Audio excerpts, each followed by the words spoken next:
Students, ये जो function का हमें 11th लेक्चर है, प्रीवियस लेक्चर में हमने क्या सीखा था?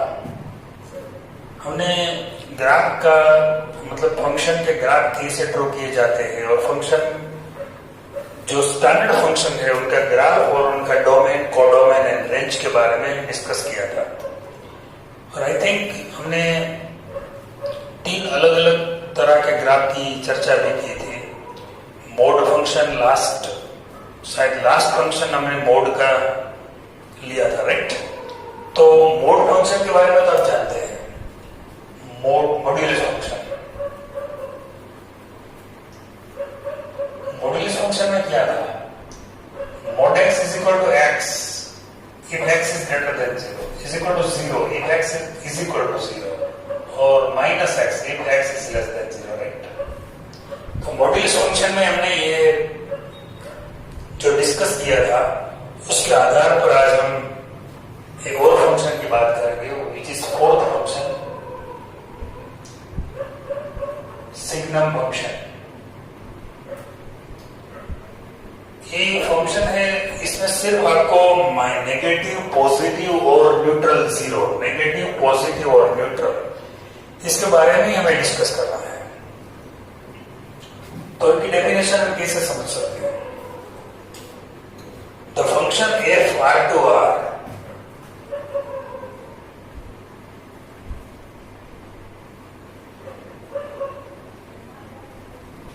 defined by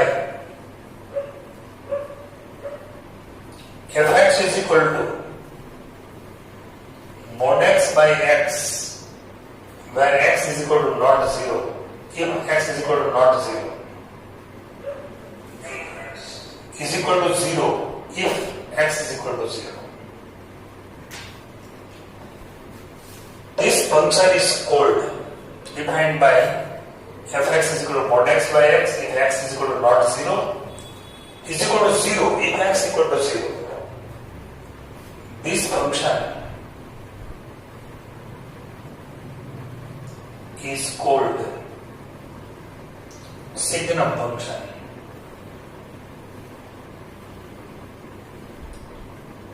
अभी थोड़ा उसको हम दूसरी तरह से भी डिफाइन कर सकते हैं। अब सोचिए, mod x is equal to x if x is greater than 0। यहां पर दिया है x is equal to not 0। x is equal to not 0 का मीनिंग क्या होता है? Either x is less than 0 or x is greater than 0, right? अगर x is equal to not 0 है तो यहां पर 2 पॉसिबिलिटीज है। First one is either x is less than 0 और second one x is greater than 0। अगर x greater than 0 होता है तो क्या हो जाएगा? x greater than 0 है तो क्या होगा? fx is equal to mod x is equal to plus x। if x is greater than 0 then mod x is equal to plus x। so fx is equal to x by x, so it is 1। अगर x less than 0 है तो क्या हो जाएगा? x less than 0 है तो mod x is equal to minus x, so fx will be mod x is equal to minus x upon x, so it is minus 1। तो यहां पर 3 हिस्सों में ये बढ़ जाएगा फंक्शन। फर्स्ट वन यहां पर हम डिफाइन कर सकते हैं f r to r, fx is equal to 1, fx is equal to 1 if x is greater than 0।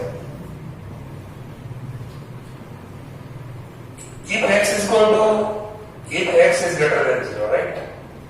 If x is equal to 0, then fx is equal to 0. It is defined, right? Already defined.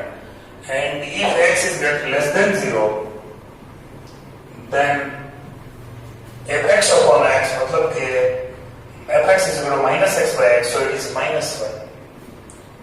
So 3 तरह की sign हमें दिखती है, 1 positive, 0 neutral and minus 1, so it is negative। यहां पर क्या define होता है कि अगर x की कोई भी पॉजिटिव वैल्यू आप लेंगे तो आंसर इसका 1 ही आएगा। एक्स की कोई भी नेगेटिव वैल्यू आप लेंगे तो आंसर -1 ही लिखना पड़ेगा, क्योंकि ये कांस्टेंट फंक्शन है। यहाँ पर हमने कांस्टेंट फंक्शन की डेफिनेशन पहले ही लेक्चर में, मतलब इसके प्रीवियस लेक्चर में हमने समझ ली है। तो मैं उसको टेबल इस तरह बना सकता हूं। मैं x की कोई भी वैल्यू लेता हूं जो पॉजिटिव है, if x is greater than 0। मान लीजिए मैं 0.1 लेता हूं, तो यहां पर if x is greater than 0 then answer is 1 constant. मैं 0.5 लेता हूं तब भी आंसर तो 1 ही आएगा। मैं 1 लेता हूं तब भी आंसर 1 आएगा। 2 अगर लेता हूं x is equal then answer is 1। 3 लेता हूं तो भी आंसर तो 1 ही आएगा। कांस्टेंट फंक्शन है, आंसर बदल नहीं सकता। ये जो मैंने टेबल बनाया है वो x ग्रेटर देन 0 के लिए बनाया है। अब मैं x लेस देन 0 के लिए बनाता हूं।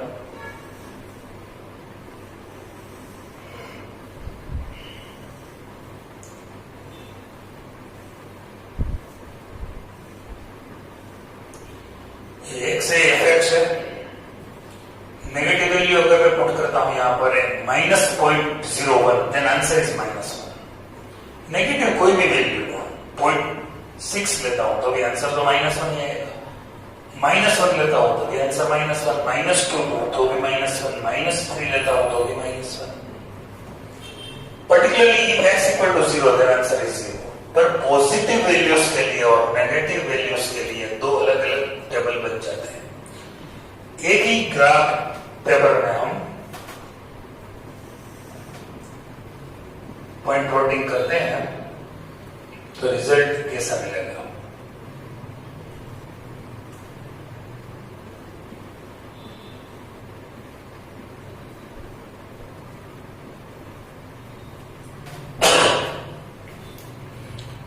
रिजल्ट आप थोड़ा देखिए। 0.1 मतलब 0.001 भी ले सकता हूं, लेकिन पहले x इज इक्वल टू 0 है तो आंसर क्या होगा 0। या पर्टिकुलर पॉइंट 0 ओरिजिन। अब x ग्रेटर देन 0 तो आंसर 1 मिलेगा। For x greater than 0 answer is 1। 1 लेता हूं तो 1 आएगा, 2 तो भी 1 आएगा। मतलब this line, this graph is for x greater than 0।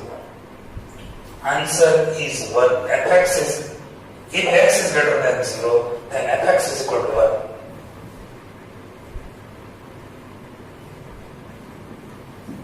तो ये पैरेलल लाइन है। x अक्ष के साथ एक पैरेलल लाइन मिलती है। if x is greater than 0 then fx is equal to 1 and it is parallel and above x axis, right? This ray is the parallel to x axis and above x axis. Now यहां पर हम देख सकते हैं 0.1, -1, 0.7, 0.6, -1, -2 है तो भी -1, -3 तो भी -1। तो ये जो रे मिलेगा हमें वो भी x एक्सिस के साथ पैरेलल रे है और ये बिलो द x एक्सिस है। बस इतना ही फर्क रहेगा।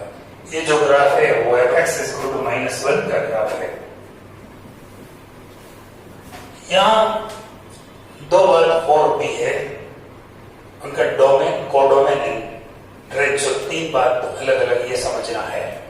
What is the domain of this function? Signal function का डोमेन क्या है? Domain is clear, it is R। Domain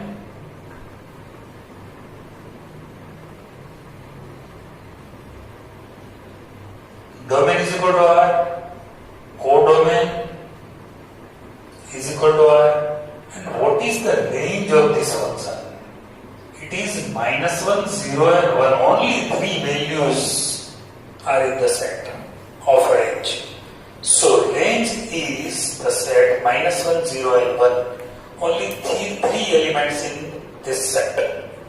तो आपको ये एमसीक्यू में कभी कभी पूछ सकते हैं हम कि भाई what is the range of signum function? तो यू कैन से -1, 0 and 1। यहाँ पे आप कोई भी कांस्टेंट फंक्शन का ग्राफ बनाते हैं तो ऑटोमेटिकली दिस रे और दिस काइंड ऑफ रे मिल सकता है। 1 है राइट, 2 है तो सभी 2 का ग्राफ मिलेंगे, लेकिन उसमें क्या है कि पूरा पैरेलल लाइन मिलेगा कांस्टेंट फंक्शन में। यहां पर ये 2 पार्ट में मिलता है।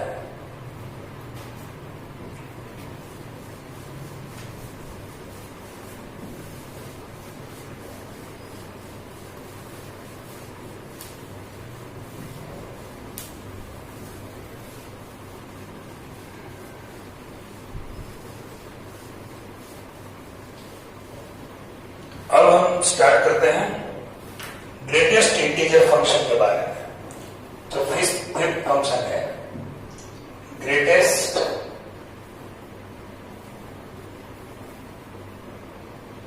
Integer function. इसको फ्लोर फंक्शन भी बोलते हैं। ग्रेटेस्ट इंटीजर फंक्शन है, इंटीजर फंक्शन है particularly.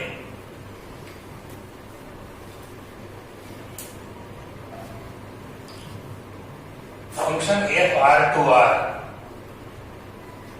fx is equal to a special bracket है, स्क्वायर बॉक्स है।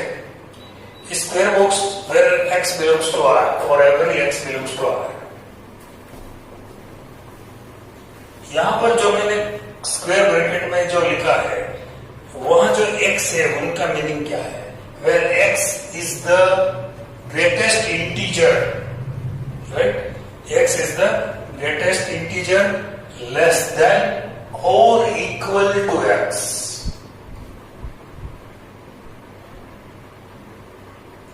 यहां पर जो x is the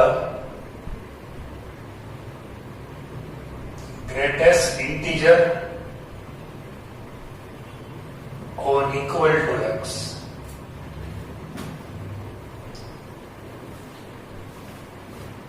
X is the greatest integer less than x, sorry. X is the greatest integer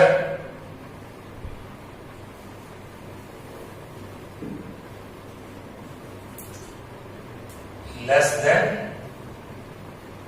or equal to x. ये 2 यहां पर possibilities है। इसको समझने के लिए मैं एक इलस्ट्रेशन आपको देता हूं। Suppose x is equal to 1.2, 1.2 आपको क्या लिखना है? x is the greatest integer less than और इक्वल टू x। तो 1.2 में इनसे बड़ा नहीं होना चाहिए, ऐसा इंटीजर आपको बाहर लिखना है। आप 1 लिख सकते हो, क्योंकि जो इसकी बात है ऐसी है, x इज इक्वल टू, हमें क्या करना है? 2 पार्ट में बटा हुआ है ये।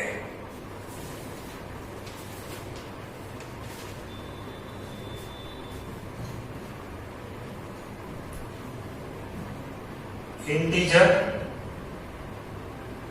प्लस प्रॉपर पॉजिटिव फ्रैक्शन, इस तरह 2 पार्ट में ये फंक्शन बटेगा। Proper positive fraction. तो जब मैं यहां पर 1.2 लिखता हूं और आंसर इसका जो है, आंसर है इंटीजर, बस फाइनल आंसर तो आपको इंटीजर ही निकालना है। तो 1.2 है तो उसका एक तो 1 इंटीजर बन गया, प्लस प्रॉपर पॉजिटिव मतलब 0.2 and answer is integer, so integer is 1, this is fraction and this is integer, so answer is 1। मान लीजिए 3.4 लिखता हूं, तो 3 प्लस 0.4, आंसर तो इंटीजर ही लिखना है तो 3 लिखना पड़ेगा। मान लीजिए 5, तो यहां पर 5 प्लस 0, 0 मतलब 5 ही है इसके ऊपर, राइट? 5 प्लस, सॉरी 5.1 लिखता हूं मैं, तो यहां पर 0.1, तो आंसर तो 5 आएगा। 2 हिस्सों में आपको इसे बांट रहा है। 1.2 है तो 1 प्लस 0.2, 3.4 है तो 3 प्लस 0.4, 5.1 है तो 5 प्लस 0.1, लेकिन यहाँ पर जो मैं 5 लिख रहा था तो मैं क्या है यहाँ पर इंटीजर मिलेगा लेकिन कोई फ्रैक्शन नहीं है, तो आंसर डायरेक्ट 5 आएगा। Fractional part is 0।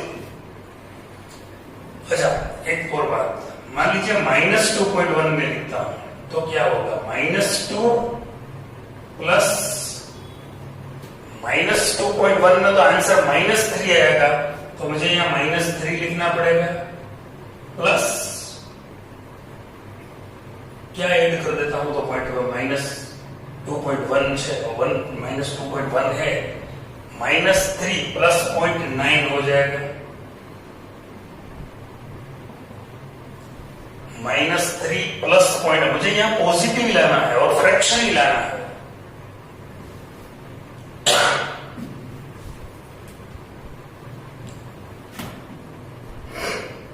तो आंसर क्या मिलेगा, -3।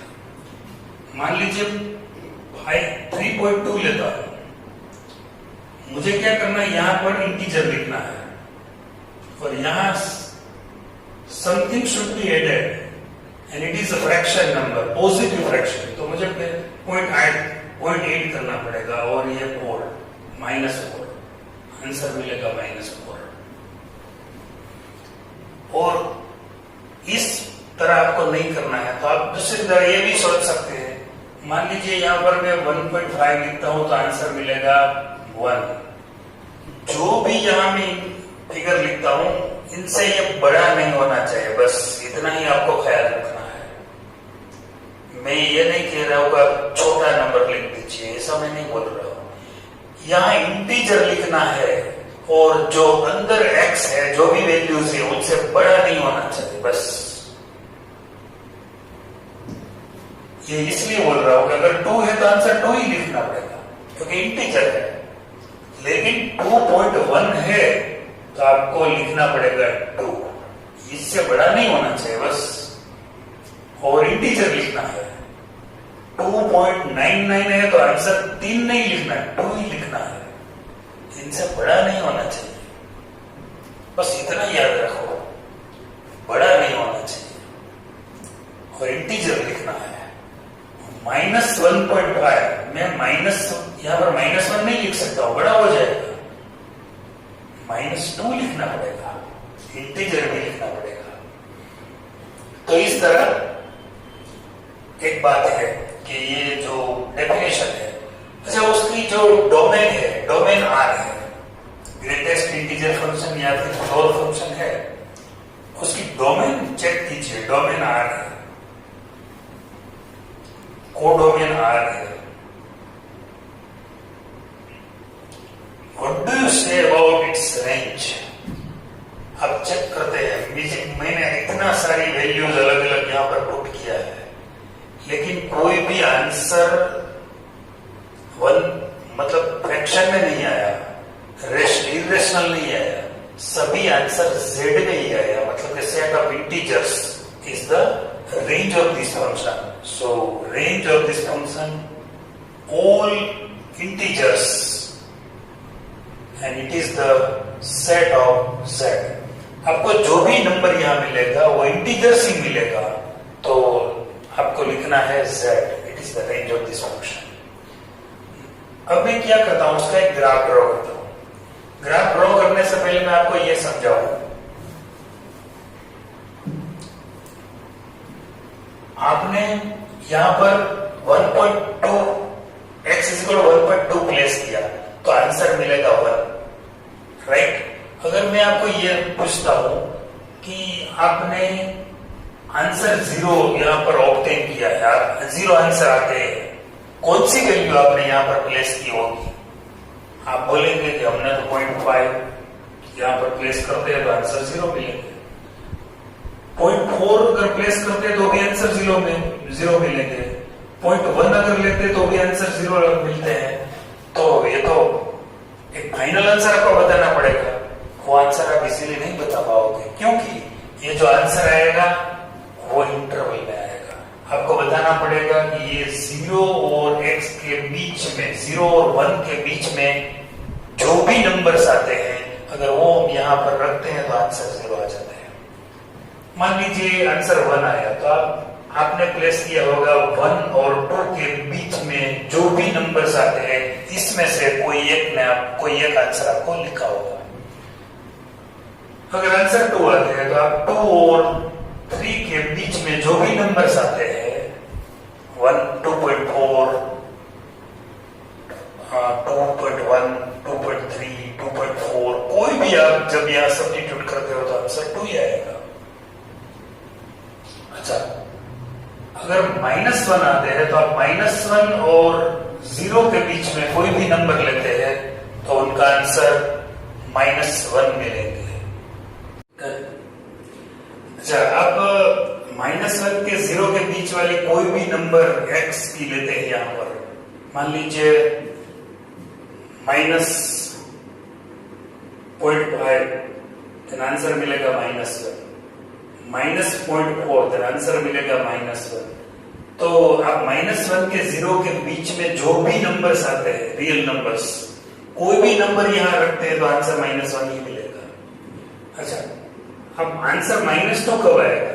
जब -2 और -1 के बीच में जो भी रियल नंबर्स आते हैं इसमें से कोई भी नंबर आप डालोगे यहां पर तो आंसर मिलेगा -2। -3 कब आएगा? -3 और -2 के बीच में, या इंटरवल जरा चेक कीजिए, लेस और इक्वल है, यहां पर स्ट्रिक्टली लेस है, राइट? तो -3 मिलेगा। तो ये बात हम ग्राफ में कैसे समझ सकते हैं, उसका हम ग्राफ ड्रॉ करते हैं।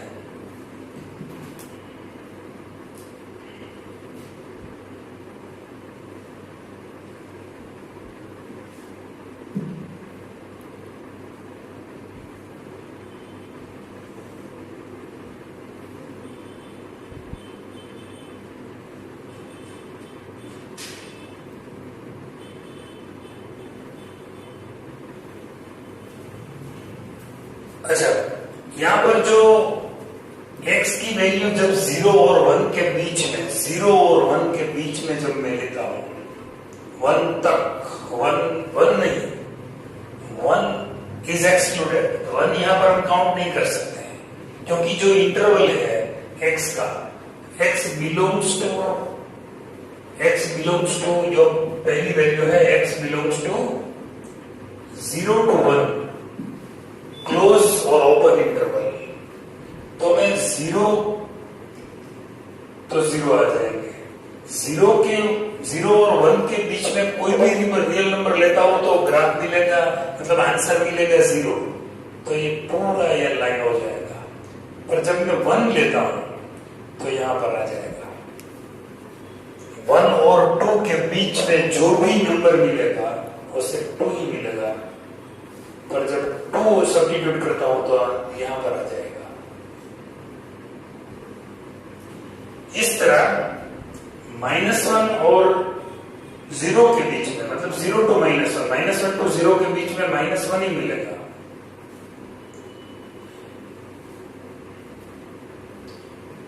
-1 और -2 के बीच में जो भी नंबर हम सब्स्टिट्यूट करते हो तो उनका आंसर मिलते हैं -2 से -1। तो इस तरह ये जो ग्राफ मिलता है वो fx इज इक्वल टू, ये स्पेशल ब्रैकेट है, तो एक ग्रेटेस्ट इंटीजर फंक्शन का ग्राफ है और उसको स्टेप फंक्शन भी कहा जाता है, क्योंकि ये जो ग्राफ है वो स्टेयरकेस जैसा बनता है, तो हम इसको स्टेप फंक्शन भी बोल सकते हैं। नेक्स्ट लेक्चर में हम सीलिंग फंक्शन के बारे में सोचेंगे।